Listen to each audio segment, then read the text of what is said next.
Late me be very honest and brutal. या आपकी generation में you are intelligent, well read, you make good money, अच्छे colleges से पढ़े हो, very progressive, good thoughts, educated, exposed.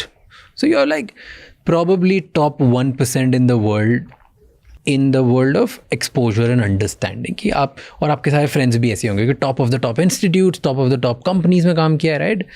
Global MNCs में you have led that. So great money, great education, great exposure, great company backing you and great global perspective. Okay, आपके सारे दोस्त भी ऐसे होंगे लगभग. Most of them, right? They're very. That is my circle. Yeah. In your circle, जो home dad होता है and women is the provider, उसकी इज्जत होती है बहुत ज़्यादा. कम होती है. I know examples. देखिए, अगर थोड़ी बहुत इज्जत होती है क्योंकि उसकी एजुकेशन की वैल्यू है, क्योंकि like you said, certain institute से पढ़ के आए हैं, थोड़ा बहुत रॉक स्टार करियर था, बट उतनी इज्जत नहीं होगी. A man who is a home dad, आप सबकॉन्शियस ब्रेन के बारे में बात कीजिए या सोशल कंडीशनिंग के बारे में बात कीजिए, अ मैन की इज्जत नहीं है जब तक वो पैसे कमा रहा है. ये रियलिटी नहीं कमा रहा है तो रियलिटी ऑफ लाइफ है. आप कहीं से भी पढ़ के आ जाइए, वो रहेगा, थोड़ा बहुत वो रहेगा. उसकी एजुकेशन की वैल्यू होगी, but because he is sitting idle, value नहीं है. I will give you an example of my friend of mine. आपको पता ही होगा बैंगलोर में क्या हो रहा है. You must have heard all these news. So recently there was a 6 a.m. email came where 12,000 people got laid off by an IT company. All over the news tha ye story. All over the news tha. I happen to know a senior director very well. ये IT का बंदा है, top IIT. So that exactly what you describe, उस सारे में fit कर रहा है. US में काम कर चुका है, फिर इंडिया वापस आया, 15-20 साल हो गए. इसने पैसे लाइफ में कमा लिए. Now see what is happening to him at his house. ये घर उसने खुद के पैसे पे बनाया है. बहुत लग्जूरियस प्लेस इन बैंगलोर, अच्छी खासी फ्लैट बनाया. The son comes home in the evening. This is what he has told me. The son comes home in the evening. The dad asks him, "Yaar, do you want to play a video game?" The son replies, "Dad, मेरे पास पूरा दिन काम है. I go to a school. मैं आपकी तरह वेला नहीं बैठा हूँ." This is a IIT Bombay, 18 years, जिसने वो घर बनाया. He has narrated this. तो उसके पैसे कौन भर रहा है बच्चे के स्कूल है? Exactly. घर उसने बनाया है. IIT बॉम्बे का है. बेटे ने लाइफ में कुछ उखाड़ा नहीं. वो IIT बॉम्बे गया. बेसिक दिमाग तो है. US गया था इतने साल, 17 साल एक कंपनी में काम किया. The wife comes back. Story gets, listen to what happens. The wife comes back. The wife starts telling him, हमारे 8th फ्लोर में 32 साल का कोई आदमी है, वो स्टार्टअप शुरू कर रहा है. तुम ना उसके पास जाके किसी भी सैलरी पे काम कर लो. Now imagine the man's ego that is getting hurt. He's earning 1.5 crores today. Rock star. Wife उसको बोल रही है 32 साल का स्टार्टअप है, उसके जाके तुम काम कर लो. अगले दिन the wife comes and tells him that यार ये प्लम्बिंग क्यों खराब है, तुम पूरा दिन कर क्या रहे थे.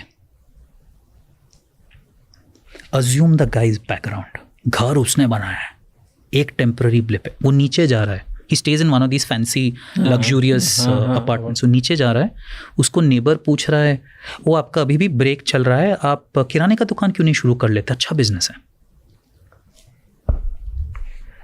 This is a man, and this is a man who has earned his money. 18 साल उसने एक कंपनी में US में काम कर चुका. He's earned his money in life. This is how he's being treated. You know what he's told me when he spoke to me? It is so heart-wrenching to hear this. उसने मुझे बोला कि संदीप, अगर मैं कंपनी में काम करते करते एक दिन हार्ट अटैक होके मर जाता, it would have been better than what I am going through right now. Because every day मेरा 1% रिस्पेक्ट घट रहा है. मेरी फैमिली मेरे को 1% रिस्पेक्ट कम दे रही है. मैं खुद की नज़रों में 1% मेरा रिस्पेक्ट घट रहा है. और ये कब तक चलेगा? This is a man who has a rock star career, IIT, top IIT, life में पैसे बना लिए, सक्सेसफुल बाय एनी स्टैंडर्ड्स. उसका ये सिचुएशन है. He is telling me I would rather die of a heart attack than stay at home and be treated like this. After having crores in bank. After building that house where everybody is staying in.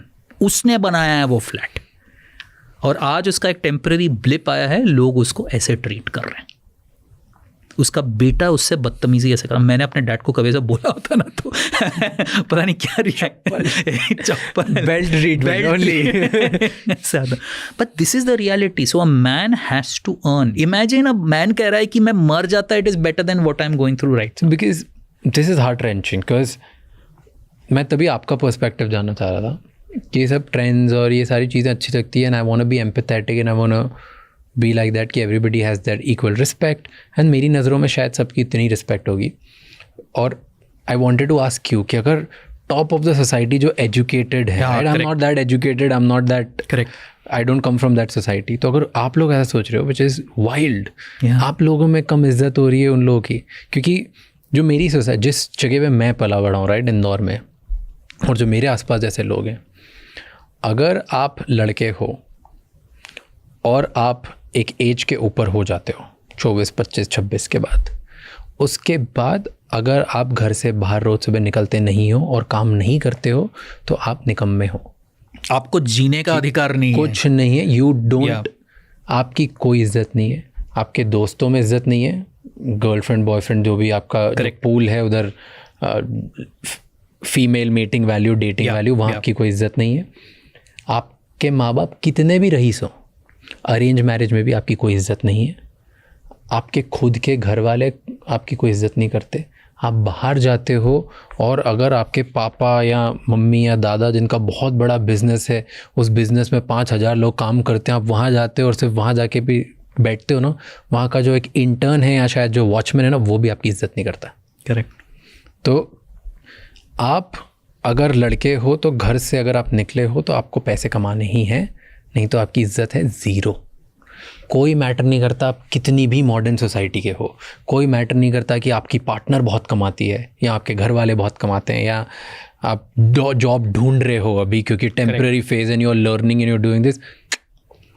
I will build on that. और मैं बोलने वाला हूँ, याद है मैंने बोला था, इज्जत चाहिए तो काम करना पड़ेगा, पैसे कमाने पड़ेंगे, और ये हार्ड ट्रूथ है of life. If you are a man, अगर आपको लाइफ में जीना है आपको पैसे कमाने पड़ेंगे. आप कहीं से भी पढ़ के आ जाओ, आप टियर 2 इंडिया से आइए, टियर 1 इंडिया से आइए, जो भी आप इंडिया से आ रहे हैं, the story gets worse what I just narrated. और ये सोचिए, ये एक ऐसे आदमी की स्टोरी है जिसके पास कोई फाइनेंशियल क्रंच नहीं है, वो आज रिटायर कर सकता है, इतना कमाया. तो आप सोचो जिसके पास है उसकी इज्जत क्या तो हो रहा होगा उसके साथ घर पे, क्या हो रहा होगा उसके साथ घर.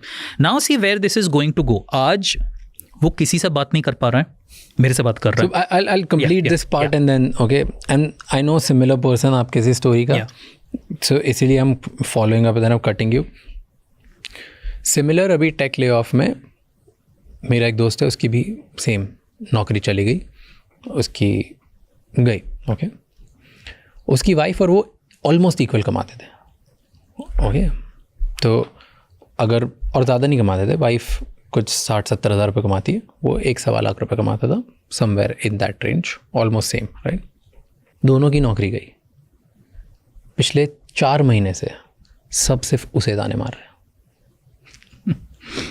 The house hold was together, सारे डिसीजन साथ में होते थे. इन दोनों ने अपने माँ बाप से घर अलग लेके साथ में रहने लगे क्योंकि हम नहीं चाहते जॉइंट फैमिली में रहना, अकेले रहना चाहते थे. दोनों ने मिलके बनाया, दोनों कंट्रीब्यूट घर में पैसे साथ में दे रहे थे, सब चीज़ें साथ में थी, एवरीथिंग. इन्होंने यही सोचा था कि हम डबल इनकम वाले लोग हैं, हम साथ में रहेंगे और फ्यूचर बिल्ड करेंगे. अब ताने सिर्फ एक को पड़ते हैं. सोसाइटी में निकम्मा सिर्फ एक है, प्रॉब्लम एक को, जीने का अधिकार सिर्फ एक को नहीं है. तुम क्या कर रहे हो? And by the way it gets worse. Wife जो इसके साथ इक्वल स्टैंडर्ड थी, वो भी इसको ताने मारती कि तू क्या भाई काम कुछ तो कर ले, कुछ तो ढूंढ ले, घर में थोड़ी तो इनकम ले आ, नहीं तो क्या करेंगे. It's very sad. And to me that was shocking, and I always thought it's going to be men equal. It is not. Subconscious brain wiring. The story which I'm going to say is similar to what yours is. तो उसने मुझे जो बोला था कि when we had a long conversation, उन्होंने मुझे बोला था कि जब आपकी नौकरी जाती है लाइफ में, सबको लगता है कि सोसाइटी ताने मारती है, सबसे ज़्यादा ताने आपकी इमीडिएट फैमिली बनती है. ये उसने फर्स्ट बोला था. इट्स नॉट दैट सोसाइटी तो बहुत दूर की बात है, इमीडिएट फैमिली आपको जीने नहीं देती है. You will see that disrespect on their face. Now see where it is going with him. अब वो किससे बात करेगा? वाइफ के साथ बात नहीं कर पा रहा है, सन के साथ बात नहीं कर पा रहा है. Who is he talking to? He is talking to ChatGPT. He's talking to ChatGPT. क्योंकि ChatGPT is the only one जो actually सुन के कुछ बोल सकता है. Now assume this trend continues. He's 43. उसको भी लग रहा है कि नौकरी तो नहीं मिलने वाली. 1.5 करोड़ की सैलरी में IT में इतना खराब सिचुएशन, नौकरी नहीं मिलने वाली. उसको लग रहा है सामने रिटायरमेंट है. उसको पता है 20-30 साल अभी उसको ताने सुनने हैं लाइफ में. What do people do? What do men typically do? अगर आपने रिसर्च देखा है, such men do bad habits. Gambling, drinking, some form of bad habit. और अगर ये बहुत ज़्यादा हो गया, he will take the extreme step. Now, why is this such a problem? Because ऐसे hundreds of thousands of men हैं in India जो टेक सेक्टर में अभी सिचुएशन में गो थ्रू कर रहे हैं. आपने देखा होगा न्यूज़ में, फेसबुक ने कहा है हम मई 20 को, मई में शूट कर रहे हैं, मई 20 को 8,000 लोगों को निकाल देंगे. अब सब में स्ट्रेस है, वो कह रहे उस दिन हम 8,000 को निकालेंगे. आप हो उस लिस्ट में कि पता नहीं है. अब किसी को रात को नींद नहीं आ रही है, ऑब्वियसली किसी कोई भी जा सकता है. 8,000 लोगों को हम उस दिन निकाल देंगे, और जो एग्जिस्टिंग 6,000 ओपन पोजीशन है हम उनको फिल नहीं करेंगे. तो 14,000 लोग निकल गए. तो nobody is able to sleep at night, क्योंकि किसका नंबर आएगा 20 मई को किसी को नहीं पता. Now there are so many such men, and there's a theory in the book called Revenge of the Tipping Point, Malcolm Gladwell, and he proves it, कि जब सबका सिनारियो ऐसे थोड़ा डिफिकल्ट है, एक पर्सन ने अगर एक्सट्रीम स्टेप लिया, you will see an avalanche that will happen, and he proves this theory. Explain. So for example, जो वो थियोरी में प्रूव करता है, अगर ऐसे सिनारियो में एक ने सुसाइड किया, you may see host of men who will try such negative things. So in this case, if this man decides कि मुझे divorce करना है, it's not worth it. You will see a series of divorces that will happen. Because everyone is at the same stage. They will see that one person and they will just go. What he proves. If that person, hopefully he won't, he takes an extreme step. Assume the number of people who will think, if a guy has told me I'd rather die of a heart attack than going through this, imagine how many people are feeling. One person does that, what is the guarantee the others are not doing it? So मेरा एक ही request है through your podcast to every family in the tech cities, that if you have a man who's lost his job, please be kind to him. He is fighting 1,000 battles on his own. उस पे चढ़ने की ज़रूरत नहीं है. उसको just piece चाहिए, उसको रिस्पेक्ट चाहिए, उसको 1 साल दो, वो कम बैक कर ही लेगा. उसको जस्ट पीस दो, उसको ताने मत मारो कि तुम जीने के लायक नहीं हो. Give him respect. This is my only request I have. This is a sort of crisis that we are going through right now. And if you are that man या वुमन जिसने टेक सेक्टर में IT crash की वजह से अपनी job खो दी है, and तुम बहुत रॉकस्टार हो, तुम्हारा करियर बहुत रॉकस्टार है, and you are like from the top institutes and you have just killed it in life, come to us. I am hiring. We all are hiring. We are expanding. We will probably be able to match those salaries also somewhere. Not everybody's, but for few people. I know today Oracle जैसा name नहीं है या Meta जैसा name नहीं है, बना लेंगे लेकिन साथ में. One day we will make it. Come join us. If you are a rock star, we need experienced people. हम सब बच्चे हैं. We need some structure and experience so that we can actually go to next level. And I'm very serious. This is not joke. Genuine request for everyone. Raj is a very smart marketer. But no, I think ये situation बहुत difficult है, लोग बात नहीं कर रहे इसके बारे में. And of course alternate careers देखने चाहिए. Please come to him, his company is doing extremely well. But again my request to every child who is listening to this, जो क्लास 6 का स्टूडेंट है, क्लास 7 का स्टूडेंट है, जो अपने पिताजी, specially the man, be empathetic, be polite. ये ताने मत मारो, तुम्हारे पास क्या काम है, तुम जिस घर में रह रहे हो उन्होंने बनाया, तुम्हारे स्कूल के फीस उन्होंने दी. hurting them worst. It must be hurting them. So I'll also tell you, sometimes you can't blame the children also, because they live in that ecosystem. और उनको भी थोड़ा ह्यूमिलिएशन देखना पड़ता है. जैसे he told me probably my son is not wrong, क्योंकि उसके क्लासमेट्स बोल रहे हैं यार your father is still unemployed, और वो उसको दिन रात सुनना पड़ रहा है. And then of course the lifestyle expenses come in, आपके वेकेशंस उतने नहीं हो रहे, वो हर स्टेज पे दिख रहा है. तो maybe the child is also stressed, maybe the wife is also stressed. Office में जा रही है, लोग उसको पूछ रहे हैं your husband has he found something, she is also facing it every day. But despite all of this, मैं एक ही चीज़ रिक्वेस्ट करूंगा, be the kindest to the man. He is the one जो रोज़ जल रहा है. आपका तो थोड़ा एक आध उंगली जल रहा है, वो तो पूरा जल रहा है, उसको थोड़ा टाइम दो, hopefully the situation will all come out of.